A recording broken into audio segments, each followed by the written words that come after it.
ಮಾರಕಾಸ್ತ್ರಗಳನ್ನ ಹಿಡ್ಕೊಂಡು ರಾತ್ರೋರಾತ್ರಿ ಪುಂಡಾಟಿಕೆಯನ್ನ ನಡೆಸಿದ್ದ ಪುಂಡರಿಗೆ ಹೆಡೆಮುರಿ ಕಟ್ಟಿದ್ದಾರೆ ಬೆಂಗಳೂರಿನ ಪೂರ್ವ ವಲಯ ಪೊಲೀಸರು.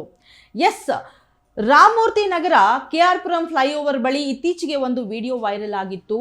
ಯುವಕರ ಗುಂಪೊಂದು ಪುಂಡಾಟಿಕೆಯನ್ನ ನಡೆಸಿಕೊಂಡು ಕೈಯಲ್ಲಿ ಲಾಂಗು ಮಚ್ಚು ಡ್ರಾಗರ್ನ ಹಿಡ್ಕೊಂಡು ಬೆಂಕಿ ಬರುವ ರೀತಿಯಲ್ಲಿ ಆ ಲಾಂಗುಗಳನ್ನ ಬೀಸುತ್ತಾ ಹೋಗಿದ್ದಂತಹ ವಿಡಿಯೋ ಎಲ್ಲೆಡೆ ವೈರಲ್ ಆಗಿತ್ತು. ಸೊ ಈ ಒಂದು ಪುಂಡಾಟಿಕೆಯನ್ನ ನಡೆಸಿದ್ದ ಯುವಕರನ್ನ ಬೆಂಗಳೂರು ಪೂರ್ವ ವಲಯ ಪೊಲೀಸರು ಬೆಂಗಳೂರು ಪೂರ್ವ ವಲಯ ವಿಭಾಗದ ಡಿಸಿಪಿ ಡಿ ದೇವರಾಜ್ ರವರ ನೇತೃತ್ವದಲ್ಲಿ ಬಂಧಿಸುವಲ್ಲಿ ಯಶಸ್ವಿಯಾಗಿದ್ದಾರೆ.